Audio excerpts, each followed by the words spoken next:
Hello everyone, today is November 22nd, 2015, and this is the 10th anniversary of the Xbox 360. While I'm talking about this system, I'm going to be playing some video, kind of some random stuff.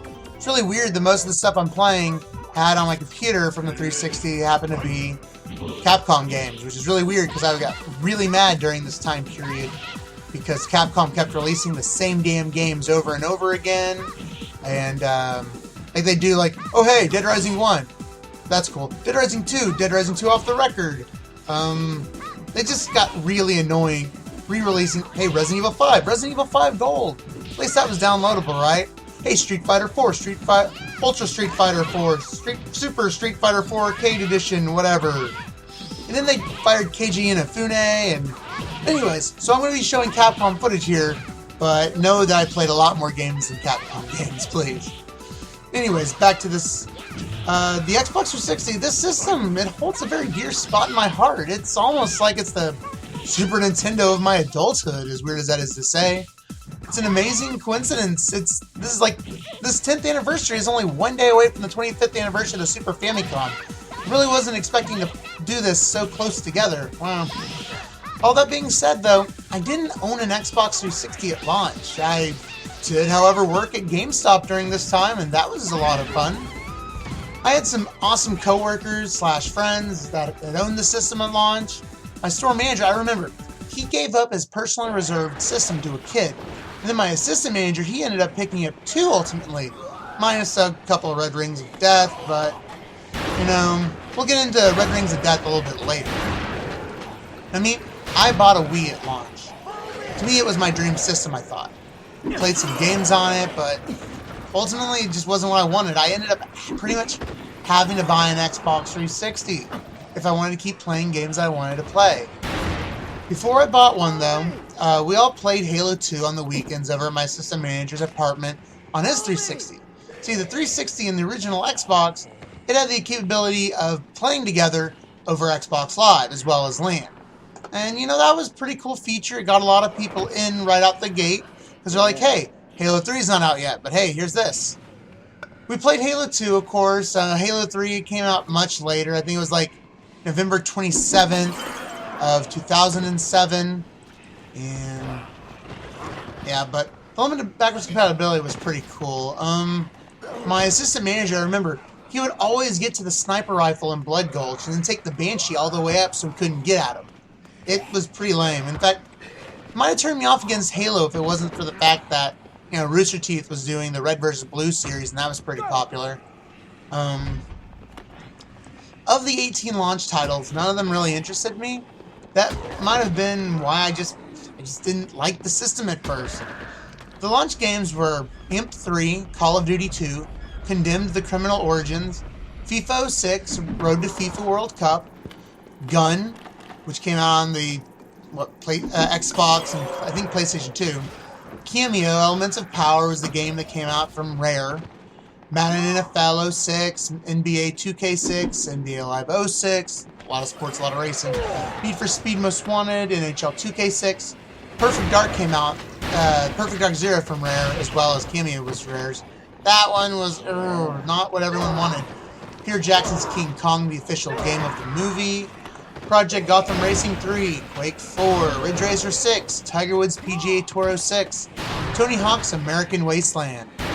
With a game like The Legend of Zelda, Twilight Princess, you can kind of see why I jumped to Wii instead of 360 at first.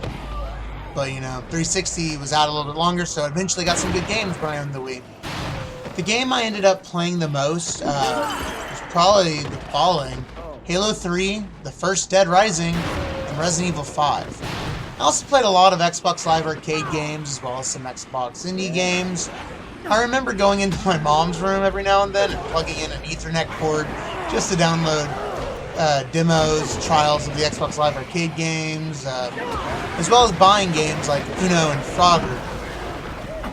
In fact, right before Halo 3 came out, I believe, they made some old maps for Halo 2 that I wasn't able to download because all I had was Microsoft points, and they still use just credit card, I guess. let's see, Dead Rising was a great game, and I feel it never got the love it really deserved because people just didn't understand it properly and they were too harsh on its difficulty. People complained that it was just too hard and that they hated the save system because it required you to save at a very specific point as well as managing the time because the clock is currently running the entire time. I remember borrowing the game from my assistant manager. I beat it. He had pretty much given up on beating it at first, and hell, I remember him being surprised as hell when the 3 convicts in the military vehicle spawned on day 2 after he'd already beaten them and he was showing me off the game. That's the great thing about that game, it just kept on surprising you with stuff you weren't expecting. Anyway, so how did I beat that game? I simply left the game on after playing a bunch. I'd save, do some other stuff, and then wait. The game is built on replayability, so I just leveled up some, got the worst ending, and then yeah, the next time I just tried to get a better ending. So on until I got the best ending, and then unfortunately it took forever, and it was really stupid, but I got the real Mega Buster. I never got the laser sword, the real one, and I never did Infinity Mode all the way through because you couldn't save, not even a quick save, which was really lame on Capcom's part. As for Halo 3, my GameStop crew, we threw an incredibly badass launch party forward, and then most of us quit right afterwards. I went home, got really decent at Halo 3, and yeah, awesomeness ensued. I never purchased more than a month or 2 of Xbox Live time. What I did was, I used my GameStop connections to snag a few day passes every now and then that become packaged with any random game. Like, I know, like, Halo, I think, came with one. Had a free month of, just from the get-go. Let's see, a month of free cards came with some of the games, but I think ultimately, I really hit the jackpot. I found not one, not 2, but 3 years of free Xbox Live time. Technically 4, but one wasn't really readable. You see, the game Crimson Skies on Xbox, the first system that Microsoft made, they had this Xbox Live bundle that came with a headset and came with the game Crimson Skies, of course, and it came with, some of it came with 6 months, most of them, I think, came with 12 months of Xbox Live time. People just trade that game in, and for whatever reason, they just never used their Xbox Live time, and so I got a couple from there. I got one from Game Crazy as well. I'm like, hey, I'm going to open this, and if there's there, I want it. Is that cool? And they're like, dude, there's no way that's going to be there. I'm like, open up, here we go. Hey, I'm taking this. You said it was cool. And they're like, that's fine, man. I don't think it's going to work. I think it's expired. Those things didn't have expiration dates. Like I said, though, one just became so unreadable, I just couldn't do anything with it. Resident Evil 5. There really wasn't much to say about the game. It was pretty awesome, and thanks to playing Resident Evil 4 on the Wii, I wanted to play the game. But I think the game was super racist at times because, not because it was set in Africa, but because they included a part that was inside of an African village. And the parasites they were injected into becoming bioweapons, as mentioned in one of the reports, made them grow larger, taller, run faster, and jump higher. I was literally fighting against people with spears, masks, etc.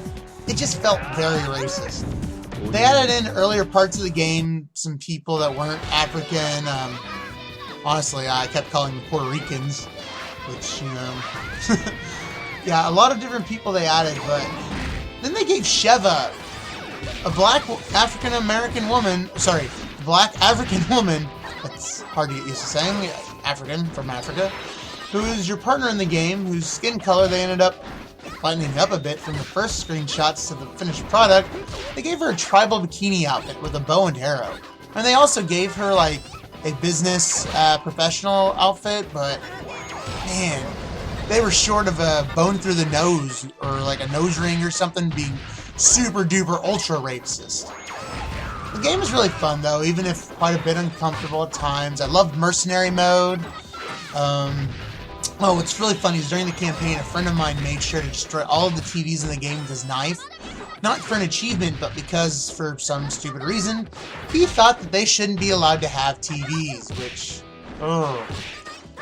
another game. The Darkness was a game I played. I lost interest in playing it not long into it, though, but I pretty much played it ultimately to watch To Kill a Mockingbird with the main character's girlfriend, and that gave me the romantic achievement for 10 gamer points, which I really wasn't expecting. I just really loved the To Kill a Mockingbird. The achievement stated, though, real guys stick around for their ladies. I feel like this, though, was all just a precursor to Netflix and chill. Because eventually Xbox 360 got the very first Netflix app, and that unfortunately required Xbox Live Gold to use. I don't think it currently does, though. There were great nights of Rock Band parties. I ended up camping out on Black Friday at Old Navy one year, I think it's 2009, just to get a free copy of Lego Rock Band. Playing the theme from Ghostbusters on a classic guitar, it just felt right. Marvel Ultimate Alliance was cool, as well as the great 2D fighting games that eventually came out for the system. Marvel vs. Capcom 2. That was backwards compatible, but it didn't really work very well. They eventually released that, and that was awesome. Marvel Superheroes vs. Street Fighter, they released like last year, I want to say. That was really cool. Soul Calibur 4, man. That was amazing. It's a 3D fighting game, but I totally rocked that Yoda faceplate I got for reserving the system, too. Put it onto my system, and that was awesome. The later remodeled system, though, they got rid of the faceplates, and you know what? Those bastards, I ended up throwing away my pimp, awesome Yoda 360 faceplate. Bastards. I got the Red Ring of Death, though, on my system twice. Once while playing the game Prey, which I originally bought just so I could hear Coast to Coast AM's original host, Art Bell, talk about all the alien stuff that was going on Earth. The next year, my replaced 360 in 2010, that red ringed as well. I tried that whole trick of wrapping it up in towels and trying to use the heat in order to temporarily solder back on, I guess, the part that was messing it up, but ultimately I still got them to replace it. It's funny, I had to make it red ring in order for them to replace it, because they're like, well, it didn't red ring, so it's going to cost like $75 or something like that. I called 1-800 for my Xbox. I still remember that stupid number.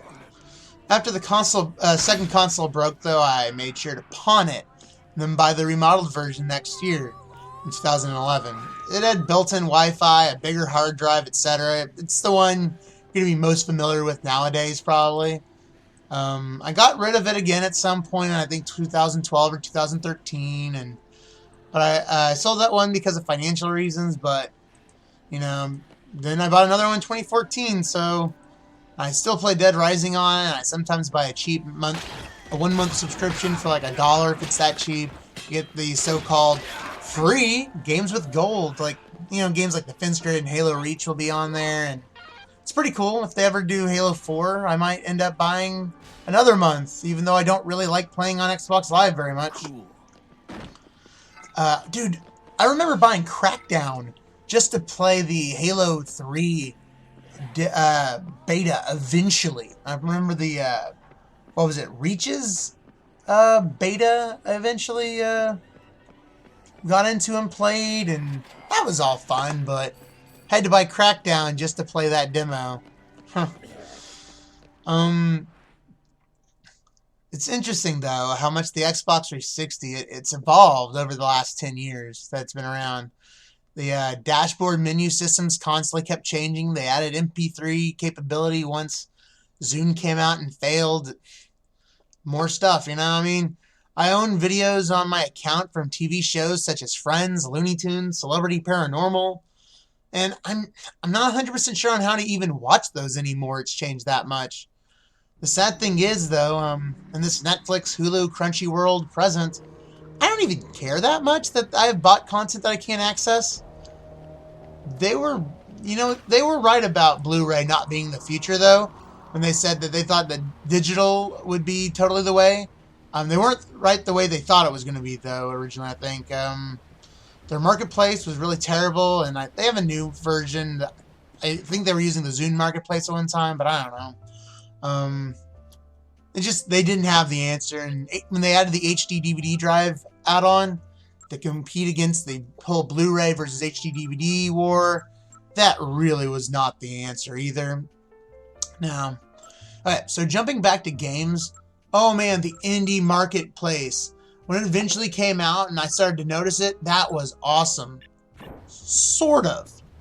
You have to have internet to play games that you own because online stuff isn't rated by the ESRB, and because of that, I couldn't just take my system to an anime convention, plug it into the wall, and play such awesome games I wanted to do, which that really sucks. Now, okay, so some of the great games I played were like, I made a game with zombies in it, which has a phenomenal music track. Made a game with zombies in it. It like talks about how you bought it for $1. There was Penny Arcade Penny Arcade on the Rain Slick Precipice of Darkness, episode 3, which the first two came out. Actually, no, I think the third one wasn't so much. I think that was just Xbox Live Arcade. But I think the fourth one was definitely just for the indie marketplace. The third one was the best JRPG on the system. The fourth one was kind of like Pokemon-ish a little bit. I didn't like it that much, but I played it a little bit. Beat Hazard. That was the best thing to play while you're listening to your music. You can buy that on Steam, though. One of the games I really wish would come to Steam, though, is Protect Me Knight Mamote Kishi. I think I butchered that. Oh well. Anyways, that was like a 4-player tower defense game where you had to escort a princess around the screen to make sure that the monsters didn't kill her. You built forts up. It was super awesome, and it was made to look like a Famicom an NES game. Sadly, I only ever got to play that with one other person occasionally. Apparently, there's a new game of it coming out on 3DS eventually. But it came out in Japan last year, I think, but it's still not out. Where is it? Anyways, I bought a bunch of these games, though, via Bing. See, Bing, started giving out points for using their very crappy search engine. And they had stuff you could redeem it for. Since it was Microsoft made, I would redeem it for the 100 points of Microsoft points, and then I'd buy games with it for like 80 Microsoft points. You'd get typically a game that was okay. It was sort of awesome, though, you know? I got to play a lot of games I wouldn't have done. There was just one game called Space Bat that so kind of like Breakout. You'd use the paddle, shoot looked like a Pac-Man up to stuff and hit things, right? And had some Space Invader stuff in it. It was weird, and I think I ended up getting refunded because I think it ended up getting taken down because of copyright, but I'm not 100% sure on that. I just know it no longer appears in my list of games. The 360, though, it had so many games, and when they started allowing you to download the full releases directly to your system off of the shop, it just made it so much better. Oh man, I own like Mass Effect on there, but I don't think you can download Mass Effect 2 and 3. All of that being said, though, I still want them to port Halo 3 to Steam. All the Halos to Steam. Halo 1 and 2 included. They made Halo 2 for games for Windows Live, and they tried to make you pay Xbox Live fees for it, and that didn't work out. But because of that, my buddy has Halo 2 achievements, and I don't. Probably has more because of the Master Chief Edition. See, Capcom's first Dead Rising game would be great on Steam. I feel like the 360's audience, it naturally progressed from, say, Super Nintendo to, if you were a fan of that, you played PS2 eventually, you got the Xbox 360. Then honestly, you went to Steam. Maybe to PS4. A lot of people owned Wii and 360 and then jumped from 360 to PS3. So maybe people jumped from PS4. Halo 4 might have won some people over to... Oh, wait. No, sorry. Halo 5 might have won some people to Xbox One, but a lot of people discovered how awesome Steam was during the mid to end of Xbox 360's life cycle. I mean, they need to port Dead Rising, because do we really want the last version of this great game to be the crappy Wii port? Dead Rising chop till you drop? No. But, you know, what's left for the Xbox 360? We stopped really releasing games a while back, but recently saw a couple games. So, what of the better system, the 360? That just got a watered down, no campaign version of Call of Duty Black Ops 3. There's Minecraft. Story Mode Episode 3 coming out. They got a Kung Fu Panda game. There's a Lego Marvel Avengers. Some game called Cobalt. I might have to check that out. I don't know what that is. And lastly, possibly, Mighty Number 9, which is, of course, multi-platform and made by Keiji Inafune. See, the PS3 is a little better for its games. They even got a new Odin Sphere? One more contest, no Frank. joke? Wow, that's weird. Be here tomorrow at noon. Anyway, so 2016 is supposedly the last year of Microsoft's 360 support, which, well, that'll probably end the one day longer than the PS3s, according to an old message from Shane Kim, right? So, hey, that's something to look forward to. Anyways, Red Rings aside, I would like to thank you so very much, everyone at Microsoft and Xbox 360, and all of the great game companies that helped me really just... This was my 20s, was the Xbox 360 pretty much. And I just want to thank you guys so much. Holy crap, it was my 20s. This is the 10th anniversary. Oh wow, I just realized that, unscripted. Thank you guys for a great 20s. And hey, I don't know if I'm going to be jumping to Xbox One, but you definitely left a great note in gaming history there, you know. Thank you very much. And hey, thank you guys. If y'all enjoyed this and want to see more videos from me, I'm going to include a couple links to some videos that you can see here. And check out my channel. Comment below, what are some of your 360 memories as well as Xbox memories? Are you liking Xbox One as much as 360? Let me know. Tell me what you thought of some of my points. Some of the games that you liked. Tell me what you think about Bing, the search engine, or the Zune. Oh man, Zune was such a mess. I kind of miss it, but it was such a terrible mess. Anyways, like I said, you guys have a good one, and I will catch you all later, and I hope you enjoyed this video. Thanks very much for watching.